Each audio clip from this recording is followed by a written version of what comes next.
Y todas esas rupturas que vamos viendo de la espacialidad, ¿sí? de la representación del espacio y de la perspectiva, tal vez alcancen su punto de ruptura total, ¿no? Podemos siempre enmarcar como ese punto de inflexión a Picasso y el cubismo, ¿no? Obviamente siempre discutible, ¿no? Todo esto es flexible, nada es determinante, pero fíjense cómo ya Picasso pone en tela de juicio la figuración, la representación del espacio, las vistas, ¿sí? Acá volvemos a lo egipcio tal vez, ¿no?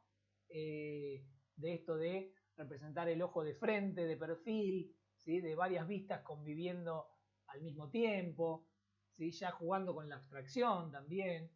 Entonces tenemos en la figura de Picasso y en el cubismo un punto tal vez que nos marca esa ruptura total de la imagen, ¿sí? Porque también lo que veíamos con Turner es una ruptura, ¿sí? El hecho de prescindir de la línea, del contorno, de la silueta, ¿sí?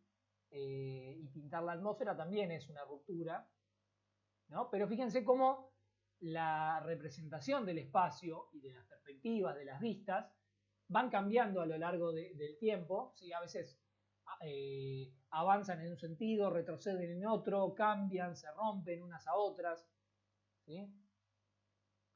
Y dentro del siglo XX tenemos a la figura de Escher, ¿sí? Acá ya vamos también a hacer algo mucho más, hablar a grandes rasgos, ¿no? Porque el siglo XX suceden un montón de cosas, ¿no? Pero vamos a tratar de sintetizarlo y de ver cosas que por ahí uno no tiene tan asimiladas. Y lo que propone, por ejemplo, Escher es jugar con las ilusiones ópticas, ¿no? Con tomar esta cuestión de lo multidimensional, ¿sí? Que conviven, digamos, esto que decíamos, múltiples dimensiones dentro de la misma escena, y lo va a llevar a un estudio súper minucioso y profundo, ¿sí? De la ilusión óptica. Fíjense, por un lado, jugando con la figura y el fondo, con que de repente los fondos participen más o menos, ¿no? de las figuras, ¿no? Entonces como que se unifican de alguna manera.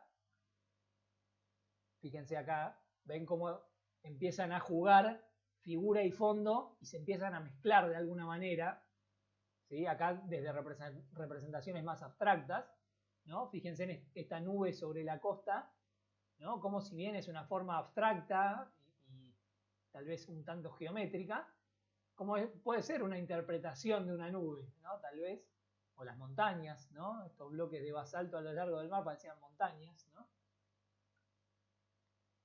Y acá es con lo que él empieza a jugar más, ¿no?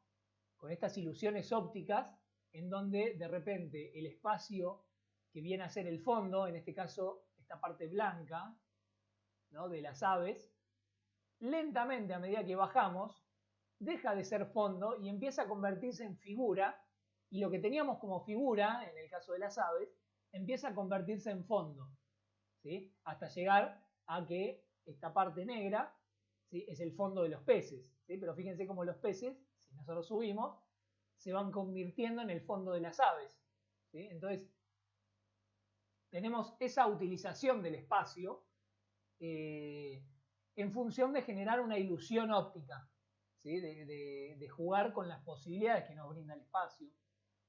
Fíjense acá también cómo las escamas empiezan a hacerse también peces, en este caso, ¿sí? Empieza a jugar con la completitud de la imagen, con rellenar toda la imagen. Acá lo mismo, fíjense que él dominaba de una manera la perspectiva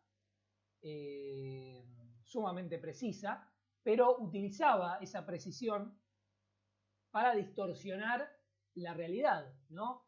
Fíjense acá también cómo tenemos personajes de negro y personajes de blanco, ¿sí? Que conviven en una escena, en este punto, pero que si nos retrotraemos a esta especie de muro que vemos por detrás, fíjense que de repente las figuras blancas y las figuras negras se fusionan y empiezan a ser una fondo de la otra, ¿no? Pero exceden ese plano o esa ilusión bidimensional del fondo y se transforman en figuras, ¿sí?, que vienen hacia adelante, ¿no? Entonces, ahí tenemos toda esa maestría que él tenía para representar el espacio. Fíjense acá. De repente tenemos esto, ¿no? Relatividad. Hay escaleras que suben, escaleras que bajan, ¿sí? Escaleras que no sabemos hacia dónde van, ¿no? Porque de repente nosotros tenemos, si seguimos por una escalera, terminamos en un lugar que no terminamos de comprender. ¿Sí? Fíjense acá cómo tenemos una escalera que parece dada vuelta, ¿sí?, como ser el reverso de este personaje que viene bajando por acá, pero a su vez responde a este espacio que vemos en el lateral. ¿Sí? Entonces tenemos una representación múltiple de dimensiones conviviendo dentro de la misma escena. No sé si lo conocían a Escher. Sí, es un artista bastante conocido, o que algunas imágenes de él son más conocidas que otras. ¿Sí? Tiene esto que se llaman figuras imposibles, ¿no? Porque son perspectivas que no pueden ocurrir en la realidad, ¿no? Como si fuese la cinta de Moebius, ¿no? Como ese tipo de cosas. Fíjense acá también, este camino, ¿sí?, que no sabemos bien si sube, si baja, qué cosas pasan por delante de qué otras, ¿sí? Entonces ahí tenemos también, ¿no?, cómo él va jugando con el espacio. Fíjense acá esto que les decía, ¿no? Cómo reducir el valor, ¿no?, hacer menos intenso lo que está detrás y darle más intensidad a lo que está delante. Cómo hace que también ahí se refuerce la perspectiva, ¿no?, que las cosas se vayan más en profundidad. Y esta tal vez es la más conocida, ¿no?, de Escher, en donde él se autorretrata utilizando esta perspectiva que la conocemos como ojo de pez, ¿no?, en donde vemos una curvatura en los ejes verticales y horizontales que terminan dándole una sensación de espacio orgánico a la escena, ¿sí? Y lo hacen parecer que ocurre dentro de esa esfera, ¿no?, que es como un reflejo de la esfera. Y acá les traigo también esta, la verdad no recuerdo si no lo citaría a quien se lo vi marcar esta cosa que me pareció fascinante. Hablando de Miyazaki, del estudio Ghibli, tan en boca del mundo, ¿no?, en este último tiempo. Fíjense cómo también nosotros podemos, a través del conocimiento de la forma o de las cosas, cómo podemos utilizar esa especie de ley o de frase hecha que dice que hay que saber formar para deformar, ¿no? O sea, como que primero tenemos que comprender cómo son las cosas en realidad para poder distorsionarlas, ¿sí? Esto quiere decir que mientras nosotros más sepamos sobre la perspectiva o sobre el espacio, más vamos a saber en qué momentos podemos utilizar ese conocimiento para generar una exageración o tomar una decisión compositiva que refuerce un determinado mensaje. En este caso, vemos la representación de un interior, de un espacio interior, que a priori uno lo ve y no parece llamarle demasiado la atención, ¿no? Es decir, uno más o menos comprende el espacio que está viendo, comprende la cercanía y la lejanía de las cosas, comprende la iluminación, ¿sí? Entonces no hay mayores sobresaltos en la comprensión de la imagen, y está bien que así sea, porque eso habla justamente del conocimiento para ejecutar este tipo de decisiones. Y no sé si ustedes ya lo habrán visto esto, pero fíjense fíjense que acá lo que se hace es manipular la perspectiva y hacer una perspectiva incorrecta, entre comillas, a propósito, en función de que el espacio parezca más grande de lo que es, ¿no? Como para que parezca un espacio más amplio.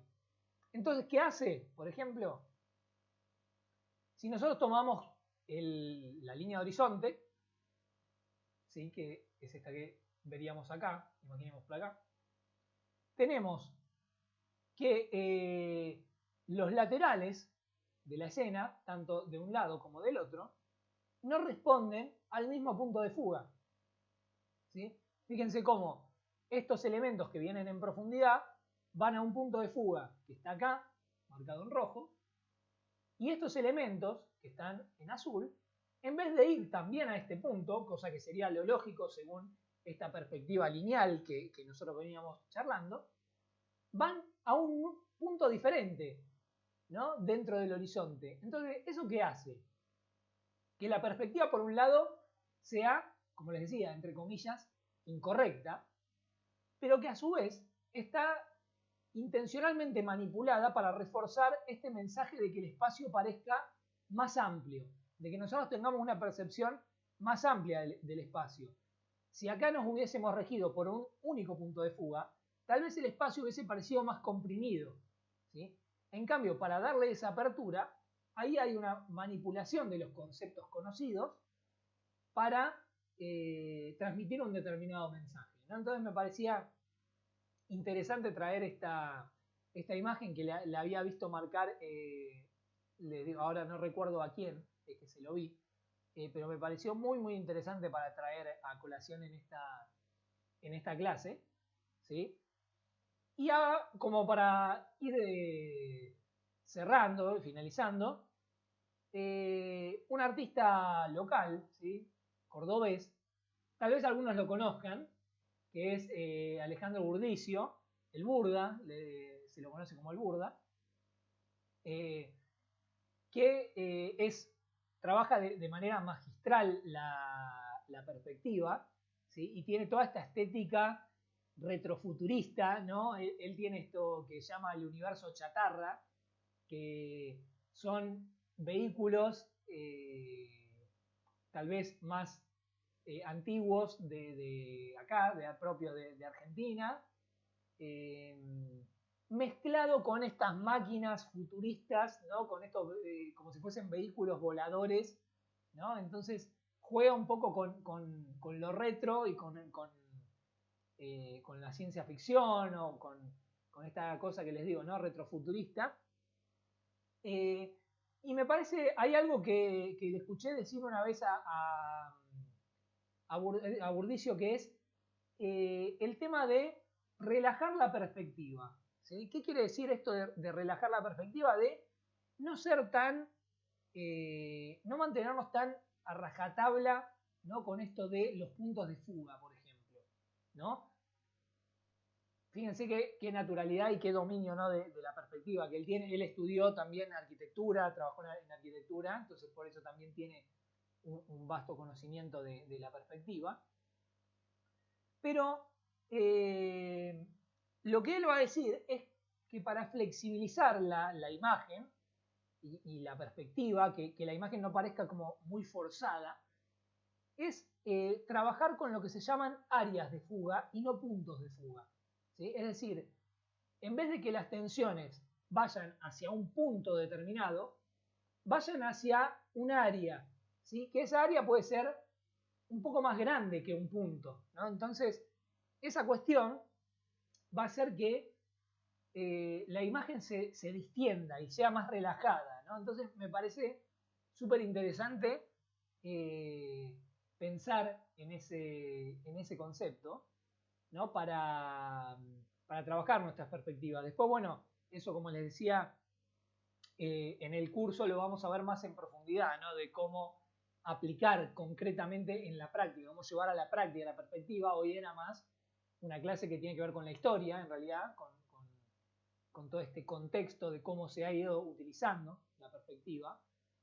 Y en el curso nos vamos a centrar más en la práctica, ¿no? En cómo ejecutarlo, ¿no? Bueno, acá tenemos más obra de de Alejandro. Fíjense cómo utiliza esto que veíamos de Leonardo, ¿no? De la perspectiva atmosférica, ¿no? Cómo se va haciendo más azulado y más grisáceo lo que se va hacia el fondo, entonces eso da enseguida una diferencia de planos de profundidad, ¿sí? Y le da muchísima naturalidad a la escena. Lo importante me parecía un poco eso, ¿no? Las ganas de compartir todos estos conceptos como para también tener un conocimiento mayor no solo de los contextos históricos, sino de cómo se ha ido cambiando la representación del espacio, ¿sí? Cómo se ha ido aplicando la perspectiva y sobre todo esta idea de no tomar las cosas a rajatabla como que deben ser de una manera, ¿no? Es decir, si yo no trazo una línea de horizonte, si no hago los puntos de fuga de tal manera, la inclinación de los objetos, si no respeto eso, está mal hecho el dibujo, está mal la pintura, y no siempre están así, ¿no? Por eso me interesaba también hacer este repaso, porque creo que no hay ni bien ni mal, ¿no? En la pintura, sino que hay diferentes búsquedas, y a todos y a todas nos mueven cosas diferentes, ¿no? Tenemos motivaciones diferentes, tenemos intenciones diferentes con la imagen que queremos generar. Entonces, bueno, ahí va a depender de qué es lo que nosotros queremos transmitir. ¿Queremos transmitir una imagen más creíble, más natural? Bueno, entonces tal vez nos convengan aplicar ciertas técnicas, usar ciertos métodos que nos acerquen a eso. Pero si lo que buscamos es otra cosa, no necesariamente tenemos que regirnos por esas técnicas estrictas de la matemática o de la geometría, sino que se puede romper, ¿no? Las cosas también están para romperse, ¿no? Esos mandatos. Y justamente me interesaba plantearles eso, ¿no? Como que no tomen la perspectiva, porque uno tiene la idea de la perspectiva como esto de la exactitud, ¿no? De la precisión, y no, me parece que está bueno pensarlo como que no necesariamente es eso, ¿no? Para no pensarlo como un cuco tampoco, ¿no? De la perspectiva que uno siempre o muchas veces le huye, sino en pensar de que hay un montón de posibilidades de trabajar y que incluso sabiendo sobre cómo construir una perspectiva, entre comillas, correcta, podemos utilizar ese conocimiento para también generar una propuesta original y diferente que no responda a esos mandatos, ¿no? Entonces, celebro que también puedan sentirse libres en ese sentido de no estar atados a una única representación de la perspectiva, ¿sí?